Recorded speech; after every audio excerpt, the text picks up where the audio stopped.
For the first time since 2009, Dylan, the Longhorns are Big 12 champions. Longhorns fans, don't forget to like and subscribe for more content. It's greatly appreciated. And check out our great work at HornSports.com. Dylan, wow. I mean, before the season, we were talking about the expectations for this team, and the expectations were a Big 12 title appearance as well as a win. But of course, if you've been a fan of the Longhorns in the past 13-ish years, Dylan, the expectations have never seemed to meet reality. Here, Texas beats Oklahoma State, the 18th ranked team in the nation, 49 to 21. Off of Dylan, maybe we should open with this. Off of Quinn Ewers' big 4 touchdown performance, also set the Big 12, I guess, title game passing record. It's a long title, long phrase there. How'd you feel about Ewers? How'd you feel about the Longhorns? How are you feeling about the game? That's exactly what Texas needed to do. I mean, you go out there, you dominate a team that you are better than in pretty much every aspect of the game, right? And especially with your quarterback, which is going to play a big part in the college football playoff if Texas were makes it, right? You need a good quarterback, and that's exactly what you was able to do, Devon. He had 452 yards passing, 4 touchdowns. He had one bad interception, but other than that, he managed the game very well. You could tell from their play calling they were trying to get him comfortable. Even after the pick, he stayed comfortable, was able to make the right read. So, Devin, I was impressed, and this is exactly the type of viewers that Texas needs, and win these big games. Yeah, Dylan, this is a Ewers that Texas fans have seen kind of inconsistently, and if you can play like this at a consistent level, he's going to be that top recruit that he was coming out of high school. He's been fairly decent throughout regardless, even with some of the inconsistencies. But if he can play at this level, he's one of the top tier quarterbacks in college football for sure, and the draft stock will Yeah. be there. I know Pete Thamel of ESPN released a report, I believe yesterday or earlier before the game, that Ewers seems to be leaning progressively more so towards returning to Texas next season. Still, honestly, too early to talk about that. We're going to table that for after the season, Dylan. But Ewers, I mean, man, he was carving up that Oklahoma State defense, showing off some of the angle throws that people like to drool over, aka like Pat Mahomes type of stuff. Hitting Jatavian, hitting Whittington, the safety blanket options were there. There, there's a formula with him. If you give him time in the pocket, right, and obviously kudos to this offensive line for Texas and how well they played, because when you can give him time, let him be comfortable in that pocket and go through his progressions that he is good at making those reads. He has the arm talent. We've talked about it since his time at South Lake Carroll. He can put it exactly where he needs to. And when you got dynamic receivers like Texas does, you see games like this. And it just kind of came down to, could they stay consistent through all 4 quarters playing like this? Because they would do this in the first half, and then in most cases, Oklahoma State would have came back, right? And that did not happen today.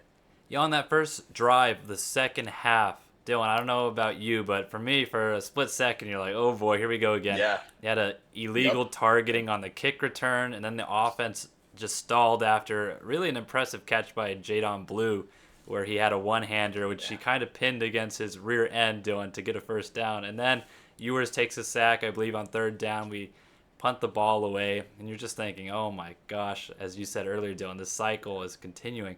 It didn't continue, and that was a credit to Ewers. And of course, there's a many cast of players here that came into effect. I talked about Whittington, Jatavian Sanders gets a big shout out as well. Adonai Mitchell had another 100 plus yard He's receiving so game. good. Can we talk about his route Oh, running? The things oh, that he's able to do with his feet, just his skill he's a sets. He big can game just AD is what he should always be get called. open. Yeah. Yeah. Oh, Dylan, yeah. I mean, people were begging me on Twitter to shout him out, and I was like, I will shout him out. I mean, he's had a great game. There's nothing to hide there. This guy shows up seemingly every week, and he's gotten better with time as he's gotten more comfortable with this Texas team. Now, Dylan, a lot of shout outs offensively. I'm going to make somewhat of a transition here. We're still talking offense, but Tavondre Sweat, the 2 yard touchdown reception from yours, and then I knew hit the you little loved that when that happened. hit the little Yeah. Heisman pose. The entire sideline was going crazy. It looked like a Pitbull concert down there after that touchdown.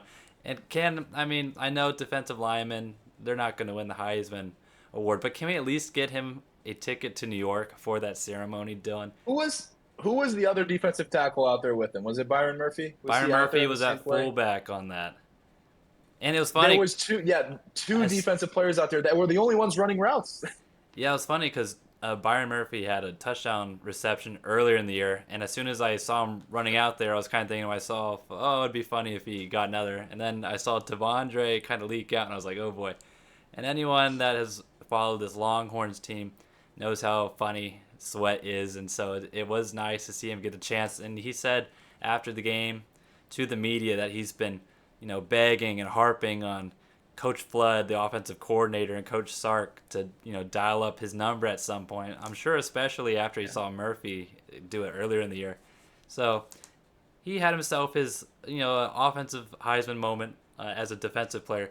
But Dylan, talking about Sweat and Murphy on defense, Ollie Gordon was saying some certain anti-Texas things, which I won't repeat on here for lack of people wanting to see that, let's say that, to put it nicely. But Dylan, Ollie Gordon, the Doak Walker Award favorite, presented to the top running back in college football, held to only 34 yards on 13 carries. That is remarkable. I mean, if that is not a testament to that Texas defensive line play. Yet again, the Doak Walker Award favorite, Ollie Gordon, 34 yards. And Dylan, there were some things to pick defensively, but you also got to shout out Keaton Crawford with a just athletic interception, diving catch. Anthony Hill, Malik Muhammad. There's a bunch of freshmen on the field making plays as well. This defense did its job. Were there some momentary lapses? Sure. There's a couple, but overall, you definitely cannot complain about the performance. Yeah, and I mean Oklahoma State, you saw it in the first drive. They knew the weak point of Texas, which is their secondary in the sense of just how inexperienced and young that secondary is. They were taking their shots, and I think a big part of it was Alan Bowman not having his best game, let's say, in underthrowing receivers, but they wanted to go deep pretty quickly and start really attacking that secondary early, and they held their ground. That maybe got away with the defensive pass interference on that first drive, but hey, you take what you can Hey, get, whoa, and whoa. they really excelled at Yeah. the beginning. And Jahdae Barron, who I'd probably give in terms of the secondary, the MVP award for Texas defensively, yet again, in the secondary. He did not have his best of games, Dylan. He had a defensive pass interference. I believe 2 or 3 other deep completions were given up on him. That's a tough one, though. That's Bowman just throwing a Oh, underthrow, and you're just like, oh, oh, well, yeah. yeah, it was tough, no, for sure. But definitely not his finest of days. But the thing is, his floor, is still so high. Always making plays. Yet again, nothing too crazy today. But in the bowl game or potential college football playoff, we'll talk about that in a second. You're going to expect bigger things from him. Just incredible. And I was going to say, Dylan, I was going to, refute your point a little bit there about Alan Bowman. I mean, was it the greatest of games? No.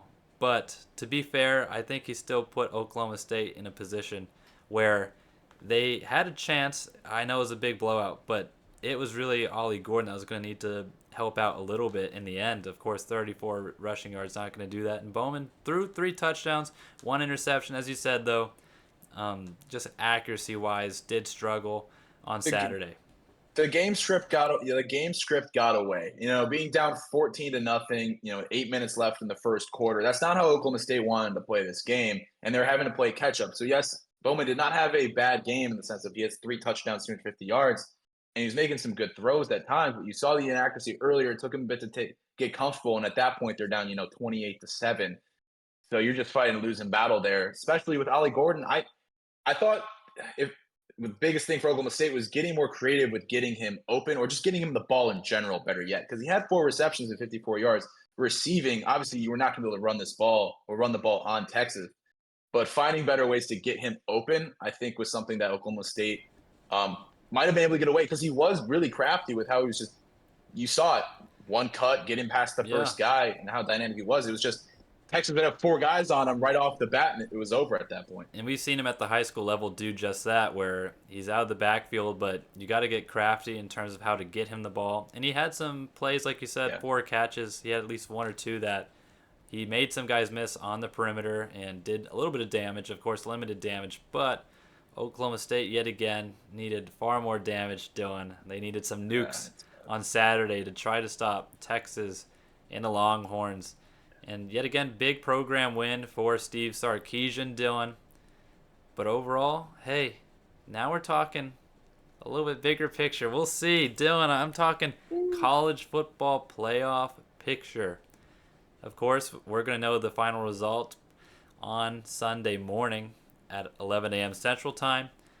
But Dylan, overall, yet again, expectations for the season was to contend for a title / kind of try to sneak into that college football playoff picture. Here they are sneaking into at least a conversation. Yeah.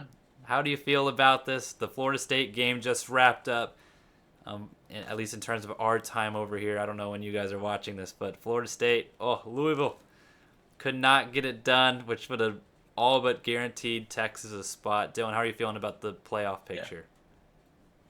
Let's just, before I say anything, Texas exceeded expectations this year because they're going to make the college football playoff, Devon, and you can put my name on it, put my stamp of approval on it, because the way that they played against Oklahoma State showed that they belong. But also Alabama beating Georgia, that's actually huge in the sense of, you can say all you want. I know there's a lot of Texas fans being like, oh, there's some way the college football playoffs going to put Alabama in over us because whoa us, right? We're just Texas. Bad things are going to happen. That's not going to be the case. Like, Texas came out here, dominating the Big 12 championship game. They beat Alabama, who then went and beat Georgia. So that only makes you look better. And the committee has shown in past experiences, they will not put a team over another if they lost to them, right? Texas beat them by double digits in Tuscaloosa. Alabama's not jumping them. So that final spot, if you think Florida State's going to be in, goes to Texas. I would almost say Texas might jump Florida State, get into the 3 seed spot to play the Huskies, and Florida State would be at 4. So that's really where the discussion begins, I feel like, is between Bama and Florida State. But other than that, Devin, as a Texas fan, you guys are in, I would say. And if they're not, then they're doing a disservice to, I think, one of the top 4, top 3 teams in college football. Oh, 100% Dylan. Of course, Texas has not played consistent, but on Saturday, they brought the big guns, like I said. I mean, all the stats, the committee has cited Oregon for being, the stats leader, and they're leading. Yeah, I ate my words on that one. I'm not going to lie. I was going to say, I ate my words on that one. Hey, I finally came through in terms of the persistence you're doing. But Yep. It was the stats leader, Oregon, was given their positioning because of stats. But on Saturday, Texas showcased their own stats in that. I'm not going to say slaughter. That might be a bit much, but it was a massive win over Oklahoma State. And Dylan, like you said, with that eye test, it's hard to ignore the Longhorns at this point. You almost have to go out of your way to put them out of the playoff. And it's kind of funny because a week ago we were talking about how is Texas going to find a way in. And, of course, we talked about some dominoes needing to fall, namely Florida State. They did hold on. They still somehow, Dylan, could be taken out of the playoff picture given what the committee wants to do with Alabama. Dylan, what do you think about that? Do you think Florida State survives if Texas is getting in? Well, and that's the thing, because then it comes down to the debate of, do you want the best 4 teams in, or do you want the 4 most deserving, right? And based off last year, they went with the 4 most deserving. You saw TCU put together a great game against Michigan, beating them, so they showed they belong, albeit them getting crushed by Georgia doesn't help with that. So then you're seeing with Florida State where it's like, whoever they play, if they're playing Michigan at the 4 seed spot or the 3 seed spot to play the Huskies, they're going to be double-digit underdogs in those games. But they also, they are one of the 4 most deserving teams to be there. The problem is you have an SEC champion waiting to get in, and their name is Alabama too, with Nick Saban. I don't know how you leave them out, but you also can't have them jump Texas. You just can't. So then you got to be like, well, Florida State, they're going to have the a hard second string part, quarterback Dylan. going into the games. Yeah.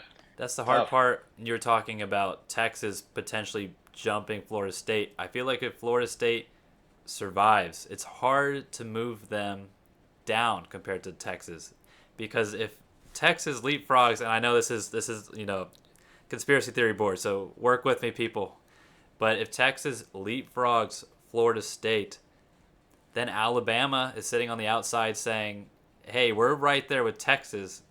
how did they jump Florida State and we didn't? It makes sense if the committee wants to. I Yep. think Bama should jump Florida State. I'm going to put that out there. I would rather Bama jump Florida State. You'd have a great Michigan-Bama semifinal. You'd have your Texas-Washington rematch, which would have a lot of points. And that's the four best teams, right? And I know Georgia, you could say is top four, but you can't put them in over the teams that have won their championship games, and one of them happens to be in their own conference. So you No, can't put Georgia in, and Florida State is really on that chopping block. So again, I know it's not great. They're deserving, but they don't have their starting quarterback, and Alabama's better, and they beat the number one team. no, I agree, Dylan. You did your whole greater than sign game. You got Georgia greater than Thank you. I signed do to math. Alabama beating Georgia, and then any argument to say Bama is over Texas, just please reconsider You something. can't do that. Think about Can't do that. taking some sort of classes somewhere. I don't know. Texas has to be above Bama in that conversation. It's Dylan. It's messy. It's messy. I do agree though. I think Bama has to be above Florida State, and then a big reason because of that eye test right now. The Jordan Travis injury is very unfortunate, but it's not looking great for the Seminoles, especially if you watch their championship game on Saturday. Of course, one game slip up, you can't really discredit Dylan, but it's just the team body of work recently after that injury. It's tough, but yet again, they're undefeated, so there's at least some sort of conversation for Florida State. Yeah. But are you guys excited? Let us know down below. Saturday was a great day for Longhorns fans. We'll see if Sunday also turns out to be a great day. Don't forget to like and subscribe, and as always, have a great rest of your day.